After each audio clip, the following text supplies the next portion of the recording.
पच्चीस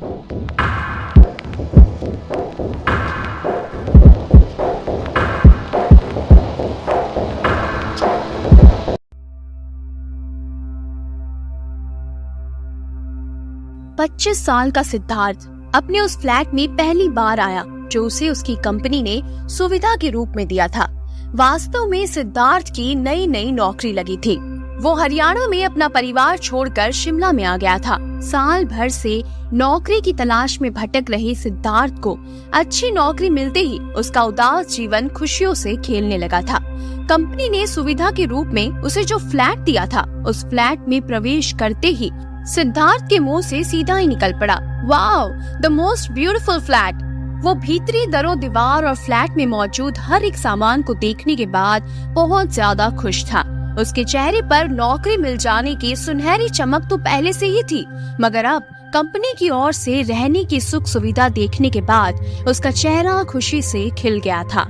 अपने जरूरी सामान से भरा बैग उसने कंधे से उतारकर नीचे फर्श पर रखा और लंबे लंबे कदम भरकर सामने पड़े सोफे पर जाकर बैठ गया। सोफे पर बैठते ही उसने सुकून महसूस करने जैसे अंदाज में आंखों को बंद करते हुए हल्क से गहरी सांस छोड़ी। फिर चंद लम्हों बाद सिद्धार्थ फ्रेश होने के लिए बाथरूम की ओर गुनगुनाता हुआ आगे बढ़ गया। इतना ही नहीं, उसके थिरकते कदम उसकी गुनगुनाहट पर खुशी का इजहार स्पष्ट कर रहे थे। वो झूमता थिरकता हुआ बाथरूम में पहुंच गया। बाथरूम में भीतर पहुंचकर सिद्धार्थ ने सामने लगे आईने पर नजर डाली और एक शानदार स्टाइल में वो खुद को देखकर मुस्कुराया। फिर जल्दी ही वो स्नान की तैयारी के साथ अपने काम में जुट गया। स्नान से निपटने के बाद जब उसने दोबारा खुद को आईने में देखने के लिए अपनी नजरें उठाई तो वो चौंक गया, क्योंकि एकाएक उसके चेहरे पर उलझने प्रकट हो गई और उसकी आंखों में प्रश्न उभरने लगे। क्योंकि इस बार आईना देखते हुए सिद्धार्थ ने देखा कि एक साथ कई दरारें उस आईने पर पड़ी हुई थी। आईने पर पड़ी दरारें कुछ इस प्रकार थी मानो किसी ने आईने के बीच में जोर से पत्थर मारकर उसकी ये हालत की हो। मगर सिद्धार्थ ने ऐसी कोई आवाज नहीं सुनी थी जिससे वो ये अनुमान लगा सके कि आईना पत्थर मारने से ही टूटा है। कुछ देर पहले ही उसने आईने को अपने सही रूप में देखा था, मगर अब आईना बुरी तरह दरारों से भरा हुआ उसकी आंखों के सामने था। सिद्धार्थ कुछ भी समझ नहीं पा रहा था कि आखिर आईने में दरारें पड़ी कैसे। वो उलझ गया था इस रहस्य में। आईने में पड़ी दरारें उसके स्नान के दौरान ही आई थी। वो लगातार ये सोच रहा था कि आखिर इस बीच ऐसा क्या हुआ जिसके कारण आईने में दरारें पड़ गई। लाख सोचने के बावजूद उसकी समझ में कुछ भी नहीं आया। वो इसी उलझन में फंसा रहा और उसके बाद बाथरूम से बाहर निकल आया। रात के 11 बजे सिद्धार्थ अपने बेड पर लेटा हुआ एक हॉरर स्टोरी पढ़ रहा था। उसके फ्लैट में गहरी खामोशी छाई हुई थी। एकांत में वो पूरे आनंद के साथ हॉरर स्टोरी का आनंद उठा रहा था। स्टोरी पढ़ते पढ़ते उसे काफी रात बीत गई। उसने सो जाने के इरादे से सामने लगी वॉल क्लॉक की तरफ दृष्टि उठाई। वो वॉल क्लॉक बाहर के हॉल में मौजूद थी, जो उसे उसके कमरे से भी दिखाई देती थी। क्योंकि उसे सुबह 6 बजे से अपनी ड्यूटी पर जाने के लिए उठना था, तो उसने वॉल क्लॉक की ओर देखा और सोने के बारे में सोचा।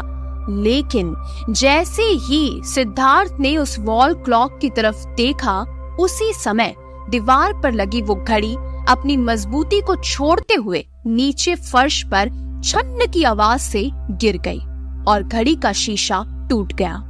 सिद्धार्थ तुरंत बेड से उठा। उसने आगे बढ़कर उस घड़ी को उठाया, लेकिन वो वॉल क्लॉक पूरी तरह से खराब हो चुकी थी। जैसे तैसे उसने फर्श पर बिखरा घड़ी का कांच समेटकर डस्टबिन में डाला और वापस अपने बेडरूम में आ गया। जब वो वापस अपने बेडरूम में आया तो उसने देखा कि उसके सारे कपड़े फर्श पर फैले हुए थे। ये सब देखकर अब सिद्धार्थ का दिमाग घूमने लग गया था। आखिर उसके साथ ये सब क्या हो रहा है? वो बुरी तरह चौंक गया। उसने झट से अनुमान लगा लिया कि जरूर उसके फ्लैट में कोई चोर घुस आया होगा। अब सिद्धार्थ भला भूत प्रेतों की बातें कहाँ सोचने लगा। अपने फ्लैट में किसी चोर के घुस आने का अनुमान करते हुए उसने गुर्राहट भरे स्वर में पुकारा, कौन है यहाँ? साथ ही वो पूरी वीरता के साथ चोर का मुकाबला करने के लिए वहीं खड़ा रहा। जवाब के रूप में कुछ कदमों की गूंज उसने सुनी और उसे ये समझते देर नहीं लगी कि कोई तो ऐसा व्यक्ति है जो उसके फ्लैट से भाग निकलने की कोशिश कर रहा है, क्योंकि फ्लैट में गूंज रहे कदमों की आवाजें फ्लैट से बाहर की ओर जाती हुई सुनाई दे रही थी। अधीर कदमों के साथ सिद्धार्थ उसकी तरफ आगे बढ़ा, जहां उसे कदमों के गूंजने की आवाजें होने का अंदेशा हो रहा था। वो फुर्तीले कदमों के साथ आगे पहुंचा तो उसने देखा कि फ्लैट का डोर खुला हुआ है। दरवाजा खुला जानकर सिद्धार्थ को बहुत आश्चर्य हुआ, क्योंकि वो तो दरवाजा लॉक करके ही सोने गया था अपने बेड पर, मगर अब तो दरवाजा खुला है। ये सब देखकर सिद्धार्थ बहुत ज्यादा आश्चर्यचकित हो जाता है। उसे कुछ भी समझ नहीं आता कि एकाएक उसके साथ ये कैसी घटनाएं घट रही है। दरवाजा कैसे खुला या किसी ने खोला? इन प्रश्नों के उत्तर सोचने का समय नहीं था उसके पास। दिमाग में सावन की घटा की तरह घूम रहे प्रश्नों का वो अपने दिमाग में रखकर फुर्ती से आगे बढ़ा। फ्लैट से निकलकर सिद्धार्थ ने बाहर की ओर अपनी नजरें दौड़ाई, लेकिन बाहर तो उसे कोई नजर नहीं आया। साथ ही वातावरण की शांति को महसूस करते हुए उसे ऐसा तनिक भी एहसास नहीं हुआ कि कुछ देर पहले यहाँ पर कोई आया भी होगा। हर तरफ गहरी खामोशी पैर पसारे सोती हुई महसूस हो रही थी। सिद्धार्थ उलझन भरे भाव चेहरे से व्यक्त करता हुआ वापस अपने फ्लैट में चला आया, मगर फ्लैट का दरवाजा खुला हुआ जानने के बाद उसके मन में बहुत सारे प्रश्न घूमते जा रहे थे और वो अभी तक थमे नहीं थे। वो प्रश्न तूफानी रफ्तार के साथ सिद्धार्थ के दिमाग में घूम रहे थे और उसे चिंतित कर रहे थे। धीमे धीमे कदमों के साथ उसने अपने बेडरूम की ओर कदम आगे बढ़ाए और कहीं न कहीं सिद्धार्थ ने अपने मन में ही कहा, कहीं ऐसा तो नहीं कि दरवाजा मुझसे ही खुला रह गया हो। मन में ऐसा कहते हुए सिद्धार्थ उस सोचपूर्ण मुद्रा में ही एक स्थान पर बैठ गया और फिर अगले ही क्षण सिद्धार्थ के मन में ये ख्याल आया, पर वो कदमों की आवाज कैसी थी जो मैंने अभी अभी सुनी, और मेरे कमरे में वो सारे कपड़े फैले हुए थे। आखिर वो किसने फैलाए? आखिर ये सब कुछ क्या हो रहा है? फिर अगले ही पल उसे ऐसा लगा, हो सकता है कि रात के इस खामोश माहौल में उसके कान बज रहे हो, क्योंकि बिखरे कपड़ों को देखकर उसने सोचा था कि फ्लैट में कोई चोर आया होगा, लेकिन उसे तो कोई नजर नहीं आया। उसने सोचा, हो सकता है कि वो चोर चोरी छुपे फ्लैट से निकलकर भाग गया और मुझे पता नहीं चला। उसके मन मस्तिष्क में बहुत सारे सवाल और उनके जवाब कहीं न कहीं घूमते जा रहे थे। उसने सोचा, अब इन सवालों और जवाबों को यहीं खत्म करके मैं अपने फ्लैट के दरवाजे को बंद करके लाइट ऑफ करके सो जाता हूँ। और उसने यही किया। अब आधी रात बीत चुकी थी। फ्लैट में अजीब सी गंध फैल जाने के कारण सिद्धार्थ की आंख फिर से खुल गई। बेड से उठकर उसने सारी लाइटें ऑन की और इधर उधर अपनी नजर दौड़ाते हुए ये जानने की कोशिश करने लगा कि आखिर ये गंध कहाँ से आ रही है और क्यों आ रही है। इसी तलाश में वो फ्लैट का चप्पा चप्पा छान मारता है और अंत में वो बाथरूम की ओर बढ़ता है। जैसे ही सिद्धार्थ बाथरूम में पहुंचा तो बुरी तरह शॉक रह गया, क्योंकि उसे उसकी आंखों पर भरोसा नहीं हो रहा था। उसके चेहरे पर खौफ के भाव उत्पन्न हो चुके थे। सिद्धार्थ अपनी जगह पर ही खड़ा रहा, एक पत्थर की मूर्ति की तरह। उसका दिल जोर जोर से धड़क रहा था और उसके दिमाग में सन्नाटा छा चुका था, क्योंकि बाथरूम के बीचों बीच खून में सनी एक लड़की की लाश पड़ी थी और लाश का जिस्म सही सलामत था, मगर उसका चेहरा पूरी तरह से खून से सना हुआ था। लाश को देखते हुए इस बात का भली प्रकार आभास होता था कि उसके सर पर वार करके उसकी हत्या की गई है। लाश के चेहरे पर छाया वो खून सूख चुका था। इससे यह अनुमान लगाया जा सकता था कि उसकी हत्या हुए बहुत वक्त बीत चुका है। लाश को इस तरह अपने बाथरूम में देखकर सिद्धार्थ तो कांप उठा। आखिर ये लाश किस तरह उसके बाथरूम में आ गई? सिद्धार्थ का तो जैसे पूरा दिमाग ही खराब हो गया। उसे कुछ भी समझ में नहीं आ रहा था। कुछ देर बाद जब सिद्धार्थ थोड़ा होश में आया तो उसे ख्याल आया कि क्यों ना उसे इस घटना के बारे में पुलिस को बताना चाहिए। ये मन में विचार आते ही वो वापस अपने बेडरूम में आया और जैसे ही सिद्धार्थ ने अपने फोन को हाथ में लिया, उसे पीछे से एक डरावनी आवाज सुनाई दी। वो डरते हुए पीछे पलटा और जैसे ही सिद्धार्थ ने पीछे पलटकर देखा, उसके आंखों के सामने वही लड़की खड़ी थी जिसे एक लाश के रूप में सिद्धार्थ अभी अभी बाथरूम में छोड़ कर आया था। लड़की अपने उसी रूप में थी जिसमें सिद्धार्थ ने उसे बाथरूम में देखा था। उसे देखकर सिद्धार्थ के रोंगटे खड़े हो गए। वो लड़की ठीक सिद्धार्थ के सामने खड़ी थी। सब कुछ भूलकर सिद्धार्थ ने उस लड़की से भयभीत स्वर में पूछा, कौन हो तुम? वो लड़की बड़े ही खौफनाक भाव में बोली, मैं एक लाश हूं। वही लाश जिसे अभी कुछ देर पहले तुमने बाथरूम में देखा था। वो तो मैं भी जानता हूं, मगर तुम जिंदा कैसे हो गई? तुम्हें लाश बनाने के लिए? उसके स्वर इतने ज्यादा भयानक थे कि कोई अगर उसकी आवाज सुन के भी मर जाए तो उसमें हैरानी नहीं होगी। सिद्धार्थ के सामने एक जिंदा लाश खड़ी थी। सिद्धार्थ ने फिर डरते हुए कहा, मगर तुम मुझे क्यों लाश बनाना चाहती हो? मेरा क्या कसूर है? मैंने क्या किया है? तुम्हारा कसूर ये है कि तुम इस फ्लैट में आकर रुके हो और ये घर मेरा है, और जो भी इस घर में आकर रुकेगा मैं उसे जान से मार दूंगी। सिद्धार्थ को कुछ भी समझ नहीं आया कि आखिर उसके साथ ये सब क्या हो रहा है। वो कोई सपना देख रहा है या ये कोई हकीकत है? उस आत्मा ने आगे बोलना शुरू किया, मैंने तुम्हें इस फ्लैट से निकल जाने के लिए कितने इशारे दिए। पहले तुम्हारे बाथरूम के आईने को तोड़ा, उसके बाद उस वॉल क्लॉक को तोड़ा, तुम्हारे कपड़ों से भरे बैग को खाली करके तुम्हारे पूरे कमरे में बिखेर दिया, तुम्हारा दरवाजा खोल दिया। लेकिन इन छोटी छोटी घटनाओं से भी तुम्हें समझ नहीं आया।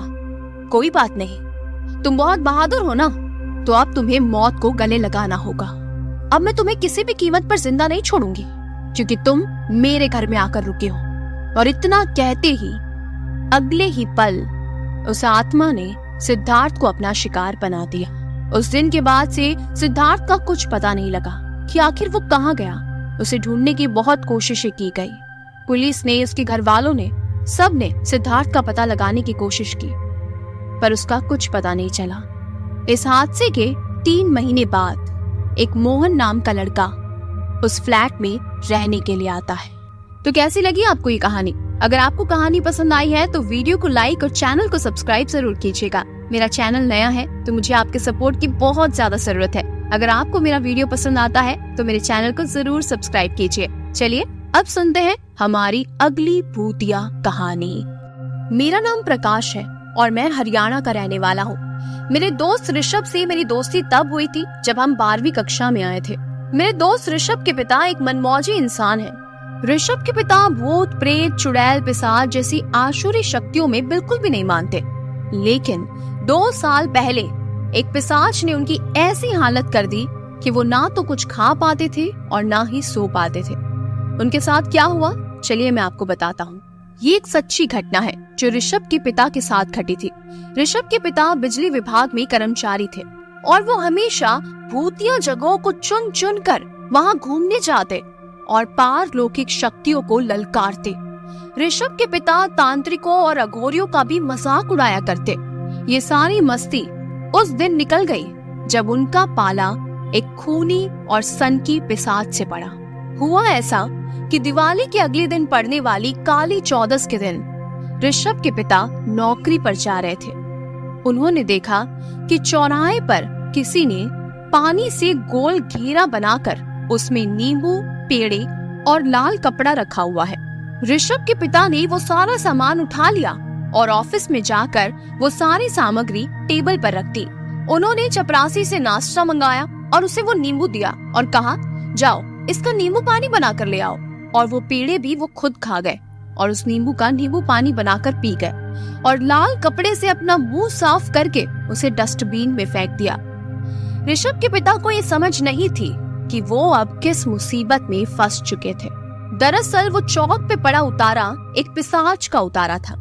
उसे एक अघोरी ने चौक में आजाद किया था, लेकिन अब वो प्रेत नींबू और पेड़ों के माध्यम से ऋषभ के पिता को अपनी चपेट में लेने वाला था।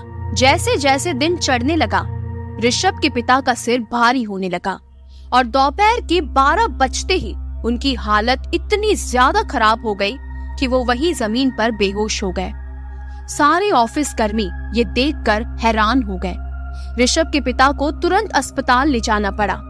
डॉक्टर ने उन्हें ग्लूकोज चढ़ाया, पर पिशाच नाम की बीमारी को भला डॉक्टर कैसे भगा पाते। रात के 12 बजे पिशाच ने अपना तांडव दिखाना शुरू कर दिया। ऋषभ के पिता का पेट कभी बहुत ज्यादा फूल जाता तो कभी अंदर हो जाता। कभी उनके सामने आकर वो पिशाच नाचने लगता तो कभी उन्हें काटने लगता। कभी उनका गला पकड़कर उन्हें जान से मारने की कोशिश करता। ऋषभ के पिता ने अस्पताल में हंगामा मचा दिया था। उनकी हालत बहुत ज्यादा बिगड़ती जा रही थी और आखिरकार तंग आकर डॉक्टर्स ने कह दिया कि आप इन्हें घर ले जाइए। और उसके बाद ऋषभ के पिता को तुरंत अस्पताल से घर लाना पड़ा, जहां उन्हें बांध कर रखना पड़ता था। मेरे दोस्त के पिता की ऐसी हालत देखकर हम सब लोग बहुत ज्यादा दुखी थे। उनकी ऐसी दशा हुए 3 महीने हो गए। इन 3 महीनों में ऋषभ के पिता इतने ज्यादा कमजोर हो गए थे कि उनकी हड्डियां दिखने लगी थी। उन्होंने अब सबसे बात करना छोड़ दिया था, यहाँ तक कि अब वो किसी को पहचानते भी नहीं थे। ऋषभ के घर वालों ने कोई कसर नहीं छोड़ी थी उन्हें ठीक करने में। दवा हो, दुआ हो, डांट फटकार, प्यार, सब कुछ आजमाया गया, पर ऋषभ के पिता दिन ब दिन बेकाबू होते गए और ज्यादा बीमार बनते गए। अंत में डॉक्टर्स ने भी अपने हाथ खड़े कर दिए और उन्होंने कहा कि इनकी बीमारी हमारी समझ से बाहर है, अब हम इस बारे में कुछ नहीं कर सकते। ऋषभ के घर वाले बहुत ज्यादा दुखी थे, यहाँ तक कि ऋषभ भी हर वक्त बस रोता रहता अपने पिता की ऐसी हालत देखकर। एक दिन ऋषभ के घर वालों को किसी ने कहा, देखिए जिस तरह से इनकी हालत है, मुझे लगता है कि इन पर किसी भूत प्रेत का साया है। डॉक्टर्स तो कुछ नहीं कर पाए, एक बार आप किसी तांत्रिक बाबा को जरूर दिखाइए, हो सकता है कि आपको कुछ मदद मिल जाए। उस व्यक्ति का इतना कहना ही हुआ कि अचानक वहां एक अघोरी बाबा आ गए और वो सीधा ऋषभ के घर पहुंच गए और उन्होंने कहा, आपके घर में जिसे रहस्यमय तकलीफ है उसे मेरे सामने ले आइए, मैं उसकी तकलीफ को अपने साथ ले जाने आया हूँ। मेरे दोस्त ऋषभ की माँ ने तुरंत अपने पति को उन अघोरी बाबा के सामने खड़ा कर दिया और जोर जोर से रोने लगी कि बाबा मेरे पति को ठीक कर दीजिए। फिर उन अघोरी बाबा ने कुछ पेड़े, एक नींबू और लाल कपड़ा लाने को कहा। ऋषभ ने सारी सामग्री ला कर दी और ऋषभ की माँ ने वो सारी सामग्री उन अघोरी बाबा को दे दी। अघोरी बाबा ने ऋषभ के पिता को वो सब झूठा करवाया, थोड़ा सा पेड़ा खिलाया, नींबू भी खिलाया और उसके बाद उन अघोरी बाबा ने वो झूठा पेड़ा और नींबू खुद खा लिया और उस लाल कपड़े को अपने गले में बांध लिया और फिर एक पानी लोटा उन्होंने ऋषभ के पिता के सर पर घुमाकर वो पानी भी खुद पी लिया। इतना करके वो अघोरी बाबा बिना कुछ बोले चुपचाप उनके घर से चले गए। ऋषभ को और उनके घर वालों को कुछ भी समझ में नहीं आया कि आखिर ये सब क्या था। उन्होंने कुछ कहा क्यों नहीं और वो अचानक यहाँ कैसे आ गए। ये सारी बातें उन लोगों के समझ से परे थी।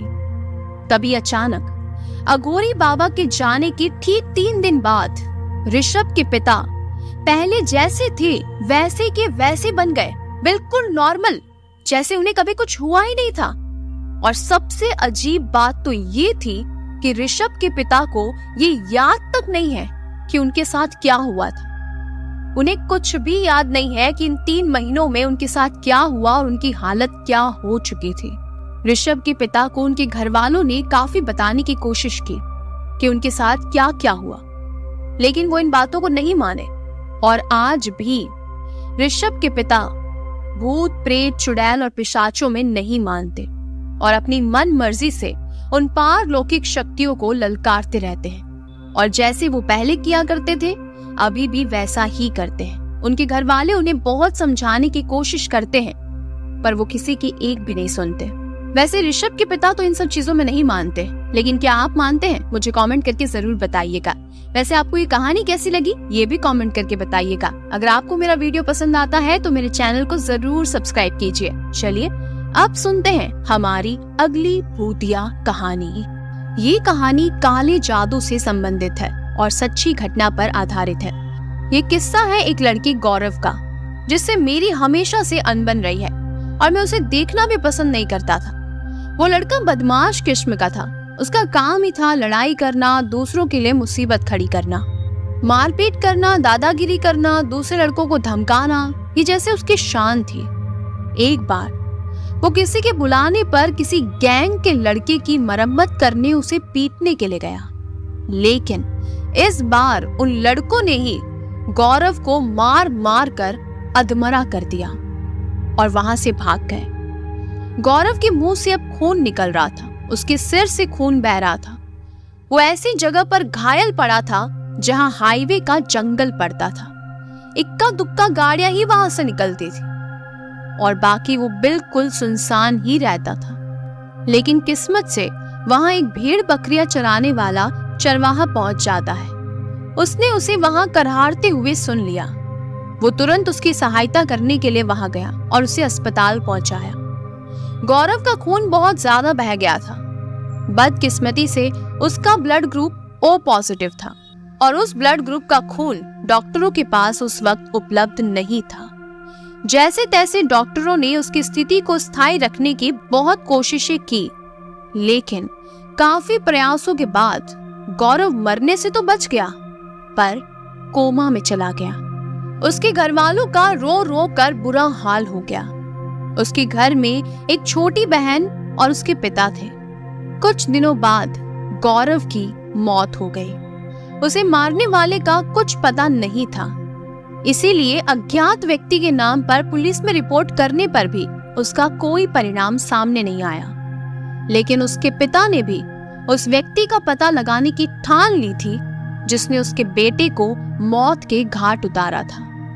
गौरव के पिता ने तांत्रिक बाबा से कुछ मंत्रों की साधनाएं सिद्ध कर रखी थी, पर उनके बाबा का यह आदेश था कि तुम्हें इसका उपयोग गुप्त रूप से दूसरों की भलाई में ही करना है।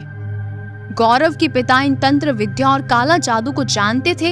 ये बात ना ही गौरव की माँ को पता थी, जो कि अब मर चुकी थी, और ना ही उसके बेटे और बेटी को पता थी। गौरव के पिता हमेशा चुपचाप दूसरों की समस्याएं सुनते और अकेले में जब भी उन्हें मौका मिलता तो एकांत में बैठकर इन मंत्रों की सहायता से उन लोगों के दुख दूर करने की कोशिशें करते थे। लेकिन अपने इकलौते बेटे की मौत की वजह से वो इतने ज्यादा आहत हुए कि उन्होंने उस व्यक्ति को अपनी शक्ति से बर्बाद करने की ठान ली। उन्होंने संस्कृत में कागज की छोटी पर्ची पर एक मंत्र लिखा और मोमबत्ती की लौ पर 21 बार घुमाते हुए मंत्र को पढ़ते रहे और फिर उसे हल्के रूप में जलाकर उसकी राख को दोनों हाथों से मसल दिया और फिर अपनी हथेली पर देखा तो उसे उस व्यक्ति का नाम पता चल गया जिसने उनके बेटे की हत्या की थी। अब गौरव के पिता ने अपने तांत्रिक गुरु से ये सब कार्य करने की इजाजत मांगी। उन्होंने उनसे कहा कि मैं अपने बेटे की मौत का बदला लेना चाहता हूँ, पर उनके गुरु ने इस कार्य की स्वीकृति नहीं दी। लेकिन गौरव के पिता ने अपने गुरु की निस्वार्थ भाव से सेवा भी की थी, पर इकलौते पुत्र के अलावा अब उसके जीवन में कुछ और नहीं बचा था।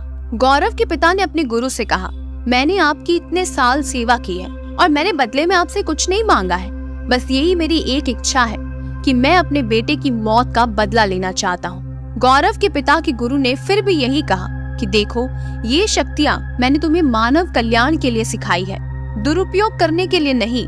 अगर तुम इसका दुरुपयोग करोगे तो हो सकता है कि तुम्हारी मृत्यु भी हो जाए, क्योंकि जिस व्यक्ति पर तुम इसका प्रयोग करोगे अगर वो इस दुनिया में ही नहीं है तो यही मंत्र तुम्हारे पास ही लौटकर वापस आ जाएंगे और फिर तुम्हारी मृत्यु को मैं तो क्या कोई भी नहीं टाल पाएगा। गौरव के पिता ने अपने गुरु की बात को स्वीकार कर लिया और उन मंत्रों का प्रयोग करना शुरू कर दिया।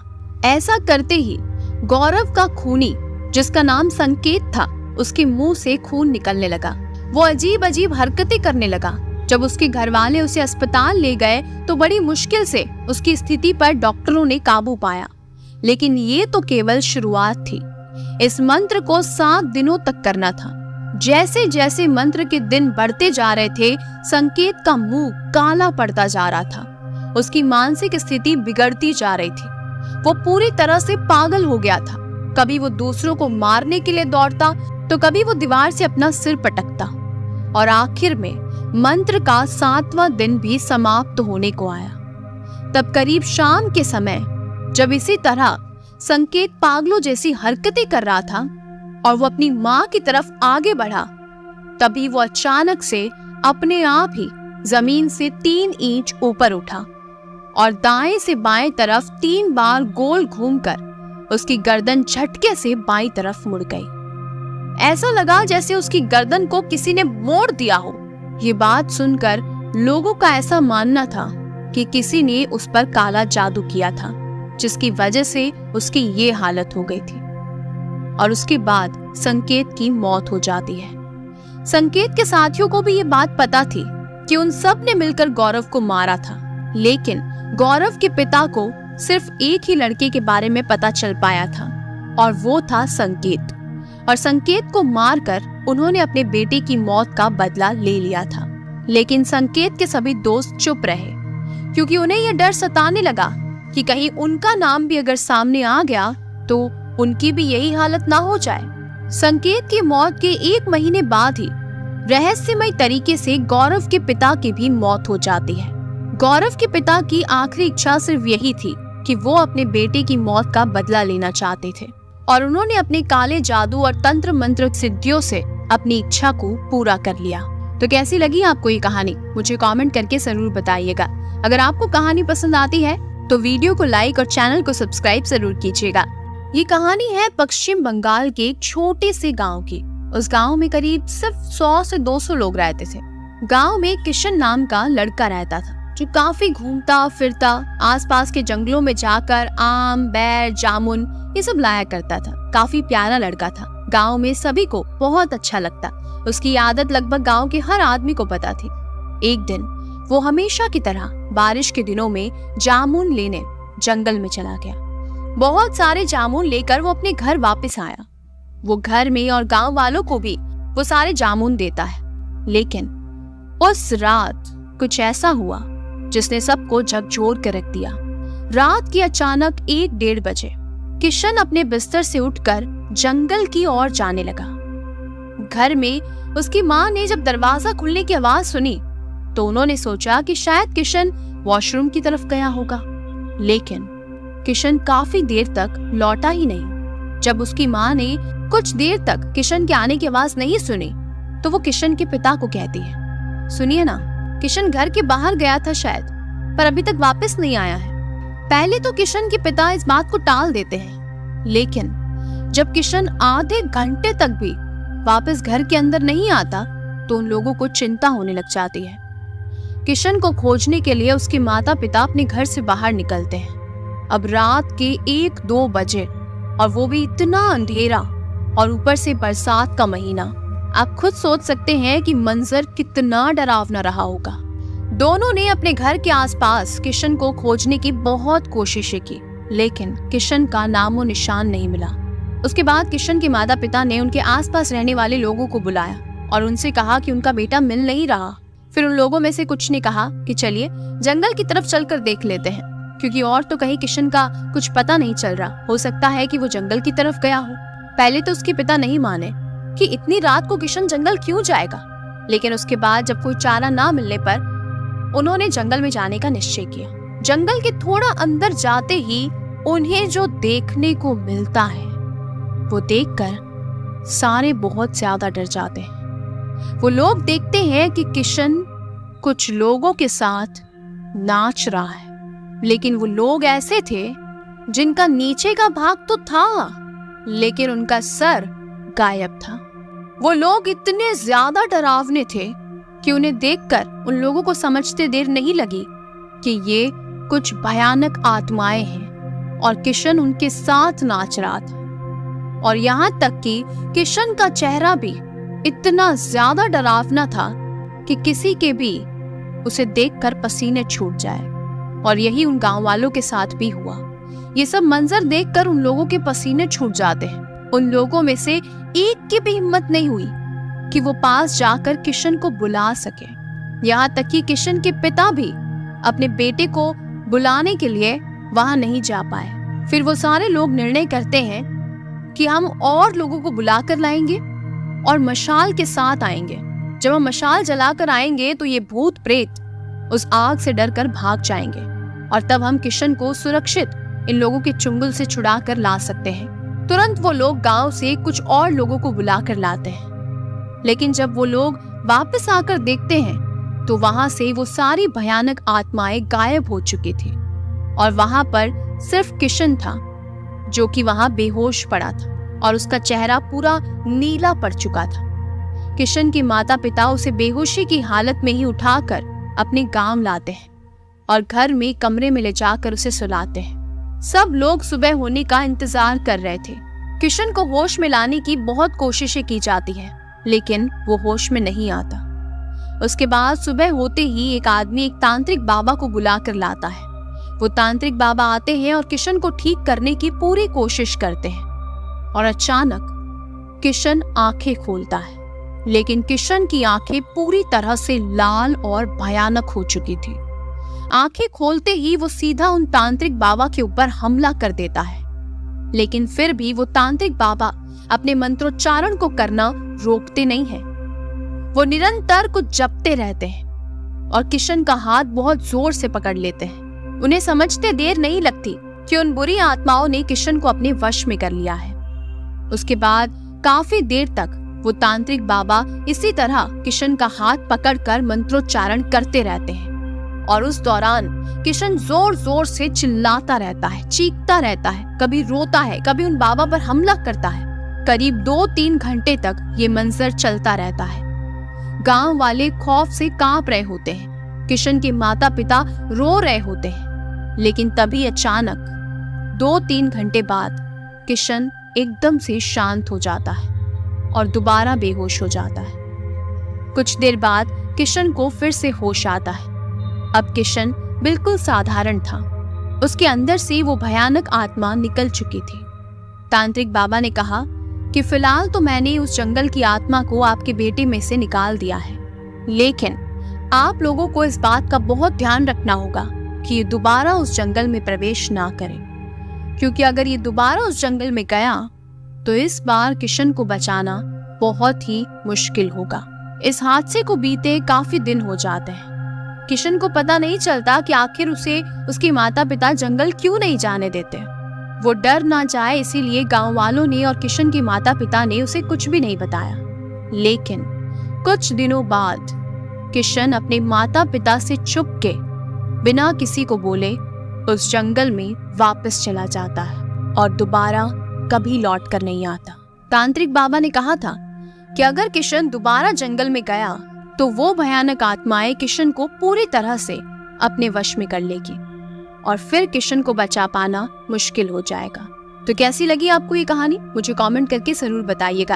अगर आपको कहानी पसंद आती है तो मेरे चैनल को जरूर सब्सक्राइब कीजिए। चलिए अब सुनते हैं हमारी अगली भूतिया कहानी। हमारे जंगलों में ऐसे बहुत से राज दफन हैं जिनको अगर खोला जाए तो कयामत आ जाए। ऐसे कुछ राज चाहकर भी कभी दफन नहीं हो पाते और वो जब बाहर आते हैं तो लोगों का जीना मुश्किल हो जाता है। महाराष्ट्र के पूर्वी प्रदेश जहाँ बहुत घने जंगल है, ये बात वहाँ की है। घने से जंगल में बसा एक गांव उमरिया। यहाँ ना डॉक्टर का कोई अता पता है और ना ही कोई ज्ञान का। यहाँ का ज्ञान सारा का सारा बाबा लोगों के पास है। वही लोगों को बहला फुसला कर लूट रहे थे। लेकिन कुछ ऐसा हुआ कि इस गांव में एक के बाद एक मौतें होने लगी, या यूं कहो कि लोग गायब होने लगे। ना कोई खबर और ना ही कोई पता ठिकाना। घर वाले लापता लोगों को ढूंढते और थक कर उन्हें भूल भी जाते। ऐसा ही कुछ चल रहा था उमरिया गांव में। पवन की लड़की बहुत बीमार थी। महीनों हो गए वो खटिया से उठी ही नहीं थी। क्या हुआ था ये तो बस वो वैद्य ही जानता था, लेकिन खुल के कभी बोलता नहीं था। घर का जो भी बचा कुचा सब कुछ दांव पर लग चुका था, लेकिन पवन की लड़की में कोई बदलाव नहीं आया था। वो जैसे अब मरने का इंतजार कर रही थी। एक दिन पवन, उसकी बीवी और बेटी वैद्य के घर गए थे। वैद्य ने बोला पवन, तेरी लड़की को कोई भयंकर बीमारी है। मुझे लगता है ये सारे गांव में फैल जाएगी। तुम दोनों भी दूर रहो इससे, तुम दोनों भी मर जाओगे। ऐसा सुनते ही पवन की बीवी रवीना अपनी बेटी को सीने से लगाकर रोने लगी। पवन को भी अब बहुत रोना आ रहा था। वो रोक भी नहीं पा रहा था खुद को। वो मुंह छिपा कर रोने लगा। बेचारे करते भी क्या। वैद्य आगे कहता है, मुझे तो लगता है ये अब कुछ दिन की ही मेहमान है, लेकिन ये जल्दी मर जाए तो गांव का कल्याण होगा, वरना ये महामारी फैला देगी। मेरे पास एक दवाई है जो इसको देते ही कुछ ही समय में ये मर जाएगी।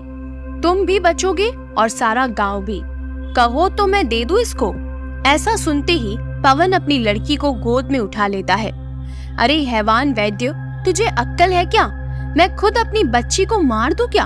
ये पाप लेकर मैं कैसे जीऊंगा? तू कोई वैद्य नहीं, कसाई है, कसाई। इतना बोलकर पवन और उसकी बीवी घर की ओर चल दिए।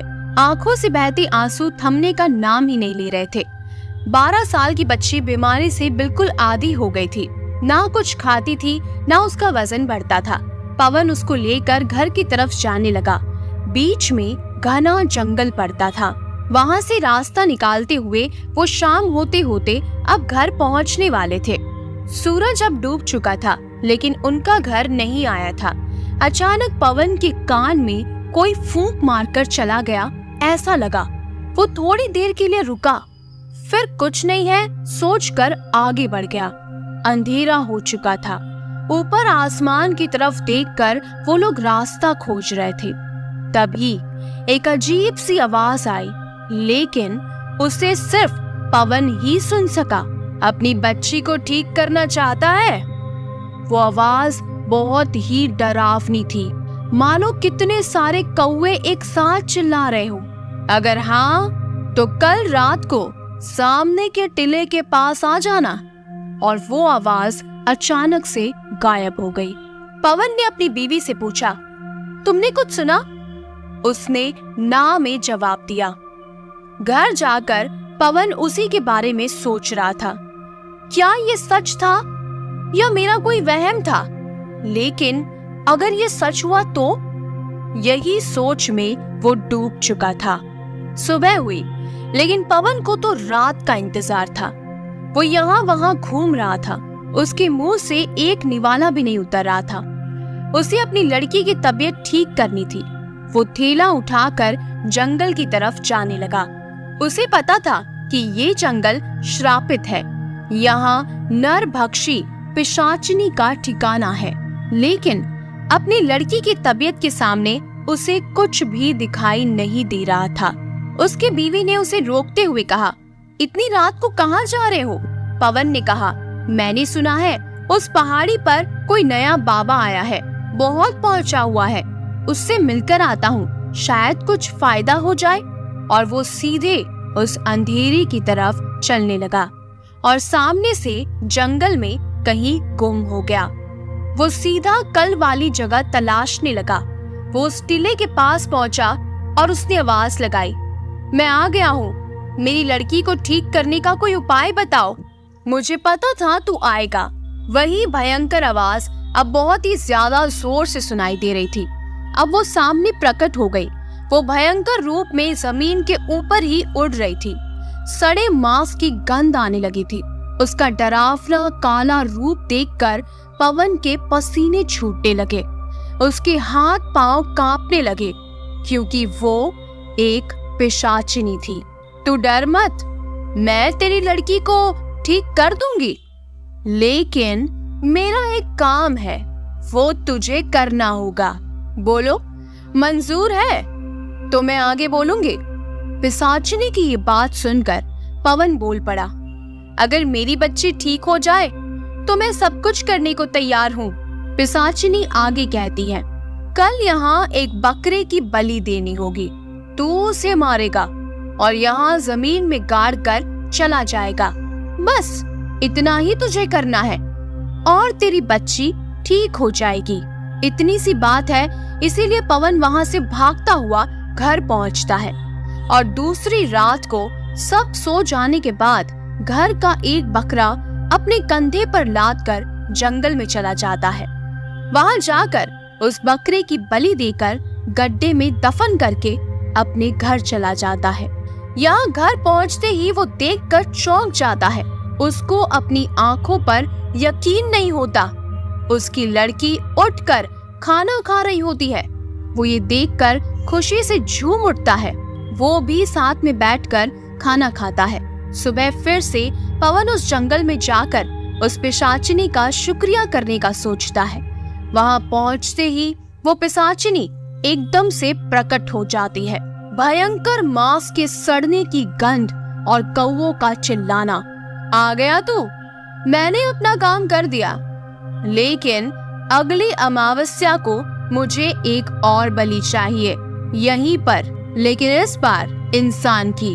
पवन सुनकर डर जाता है और हकलाते हुए कहता है, क्या?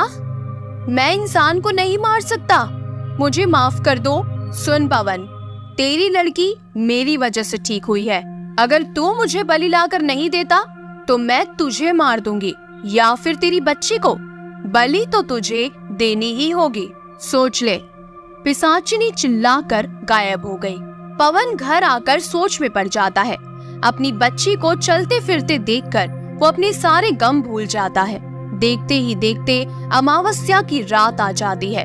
नर बलि देना कोई खाने का काम नहीं था, ये पवन जानता था। किसी को गांव में खबर ना हो, इसीलिए गांव में आए एक भिखारी को खाने का लालच देकर वो वहां जंगल में लेकर जाता है और कुल्हाड़ी के एक ही घाव में उसको मौत के हवाले कर देता है। वहीं गड्ढा करके वो उसे गाड़ देता है। इधर वो घर आकर देखता है कि उसकी लड़की एकदम ठीक है। पवन की ये सब हरकतें उसकी बीवी से छुपी नहीं थी। वो सब कुछ जान चुकी थी, लेकिन कुछ बोल नहीं सकी। उसकी लड़की ठीक थी, इसीलिए उसकी भी खुशी का कोई ठिकाना नहीं था। लेकिन दिन प्रतिदिन पवन बदल रहा था। सीधा इंसान। अब हर अमावस को वो इंसानों को मार रहा था। लोगों को शक ना हो, इसीलिए दूसरे गांव से लोगों को गायब कर रहा था। आसपास के सभी गांव में लोगों के गायब होने का सिलसिला चालू हो चुका था।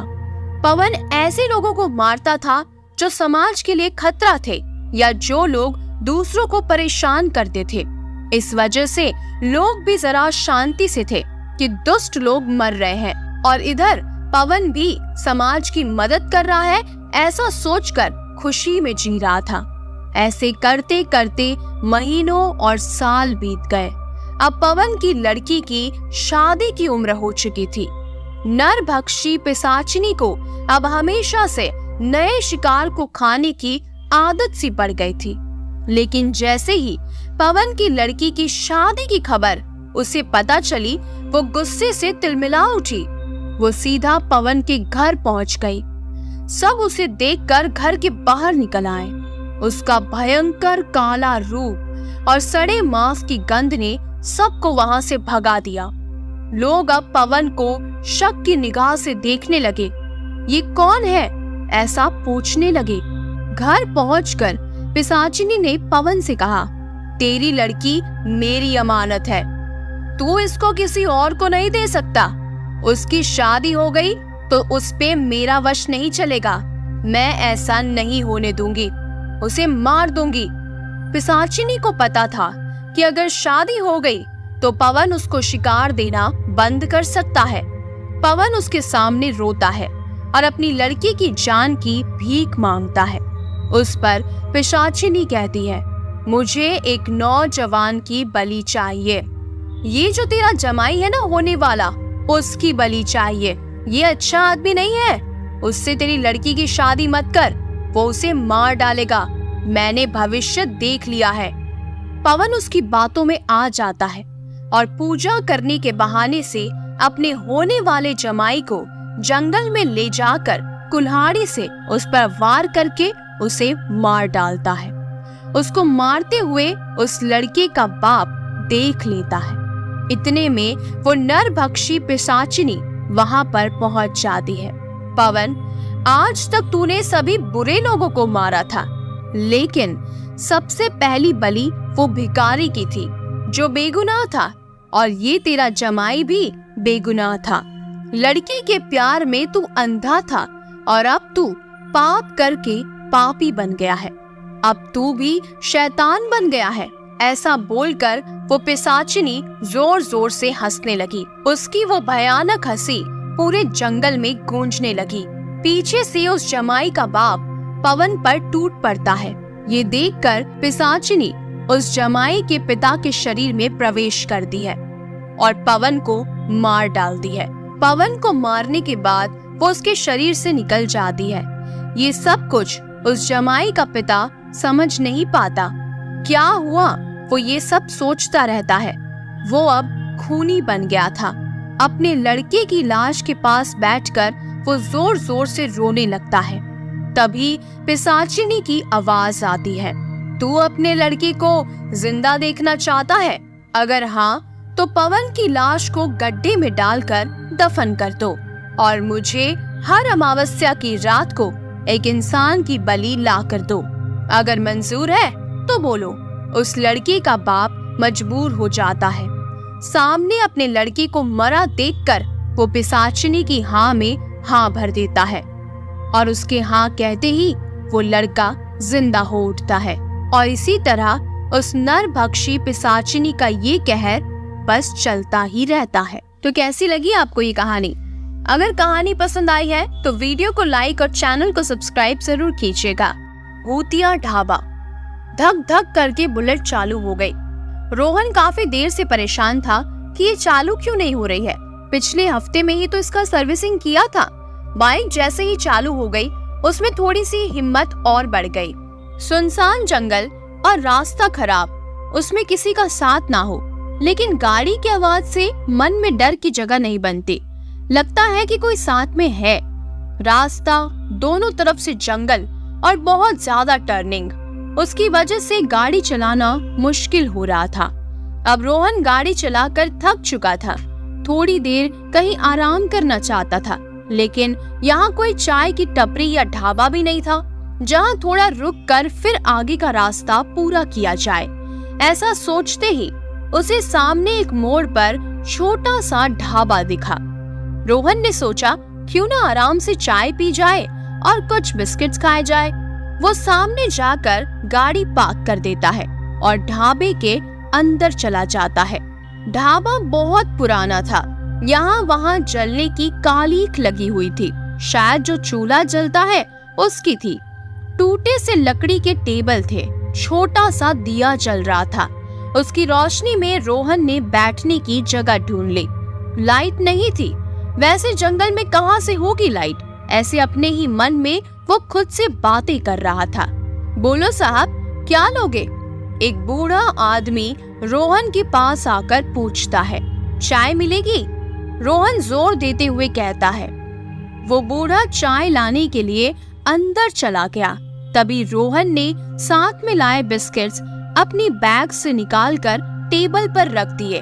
बूढ़ा चाय लेकर आया और रोहन ने बिस्किट खत्म किए और अब बिल देने काउंटर के पास पहुंच गया।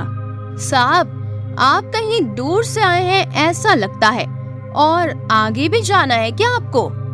बूढ़ा जरा धीमी आवाज में बात कर रहा था। हाँ, वैसे मुझे आगे शहर तक जाना है। शायद सुबह हो जाएगी पहुंचते हुए, इसीलिए यहाँ रुककर चाय पीने का सोचा था। वैसे चाय अच्छी थी। रोहन ने बूढ़े बाबा की थोड़ी तारीफ कर दी। ये तो मेरा रोज का काम है साहब, लेकिन आप अब आगे का सफर इतनी रात को अकेले मत करना साहब। बूढ़ा जरा सहम के बोला। क्यों, क्या हुआ? कोई जंगली जानवर है क्या जंगल में, या कोई आदमखोर शेर? रोहन ने सहजता से पूछा। नहीं साहब, उससे भी बुरा और उससे भी भयानक। सामने जंगल में एक मोड़ पर सब कहते हैं कि वहाँ कोई है जो लोगों को अचानक गायब करता है और उसके बाद मार डालता है। जंगल के उस मोड़ पर कभी मोहनदास का ढाबा हुआ करता था साहब। एक बार वो अपना ढाबा बंद कर रहा था कि अचानक एक बड़ा सा ट्रक उसके ढाबे में घुस गया। ढाबा और ट्रक धू धू करके जलने लगे। मोहनदास और ट्रक ड्राइवर और उसका साथी तीनों की वही मौत हो गई। ढाबा जलकर राख हो गया। उसको मरे हुए कई साल हो चुके हैं। वहाँ कोई ढाबा नहीं है साहब, लेकिन रात को जाने वालों को वो चाय पे रुकने को बोलता है और बाद में उनकी लाश वही पहाड़ी में कहीं मिलती है दूसरे दिन।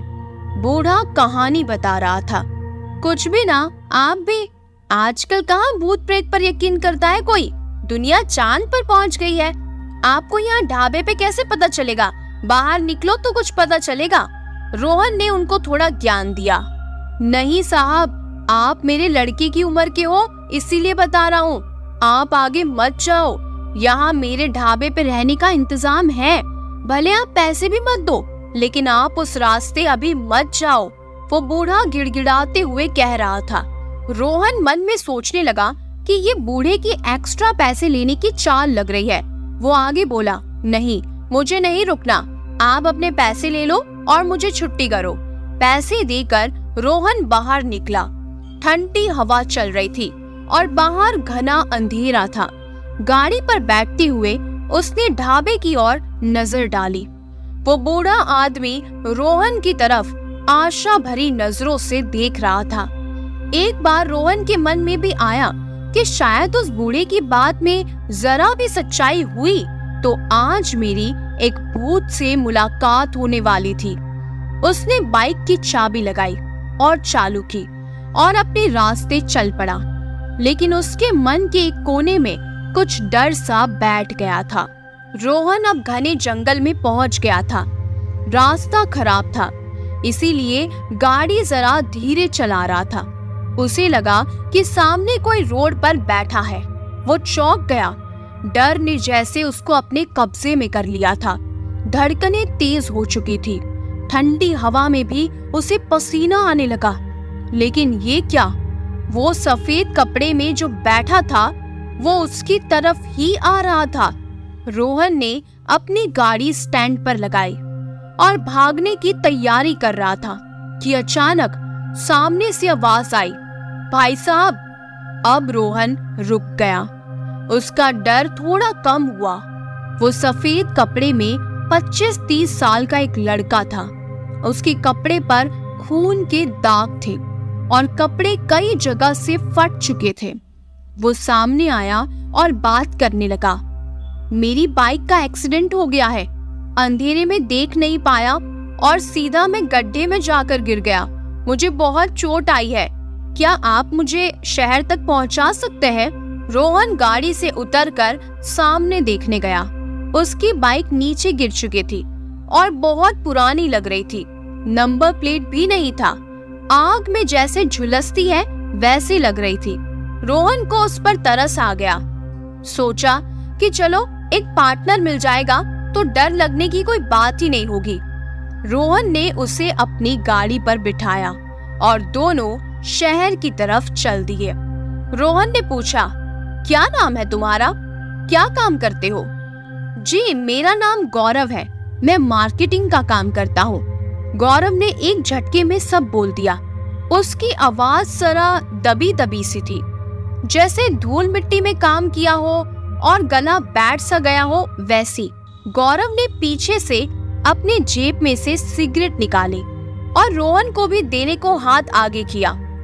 उसका हाथ जला हुआ था और उसके हाथ में जो सिगरेट थी वो एक बहुत ही पुराना ब्रांड था जो अब बंद हो चुका था।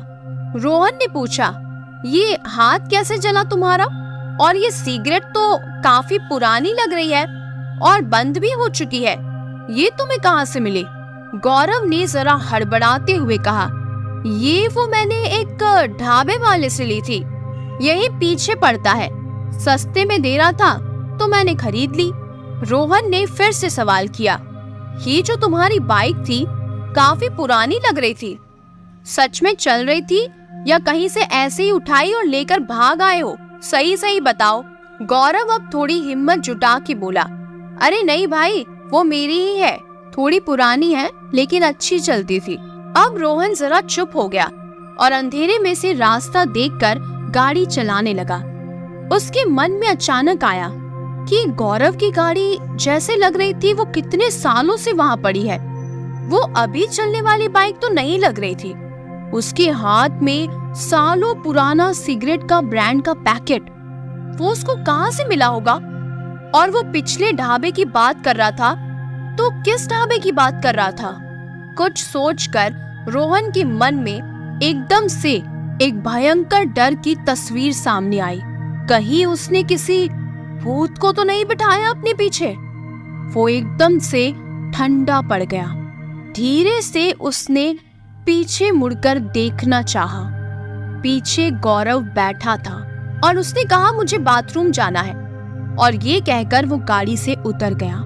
जैसे ही वो गाड़ी की तरफ मुड़ा, उसके मुंह से चीख निकल गई। वो बहुत ज्यादा डर गया, क्योंकि गौरव के पैरों को जब उसने देखा तो वो उल्टे थे। लेकिन जैसे ही उसने ऊपर देखा, रोहन की जान में जान आई। उसने गौरव को डांटा, तुम्हारा दिमाग तो सही है, मैं कितना डर गया तुम्हारे पैर उल्टे देखकर। तुम उल्टे क्यों बैठे हो? गौरव ने माफी मांगी। अरे भाई माफ करो, मैं पीछे से कोई आ रहा है क्या ये देखने की कोशिश कर रहा था। इतने में तुम आ गए। तुम भूतों से डरती हो क्या? क्यों, तुम्हें डर नहीं लगता? रोहन ने जवाब देते हुए गाड़ी चालू की। दोनों बैठ गए। गौरव को चुपके से देखकर लग तो रहा था कि सब कुछ ठीक है। रोहन में थोड़ी हिम्मत आ गई।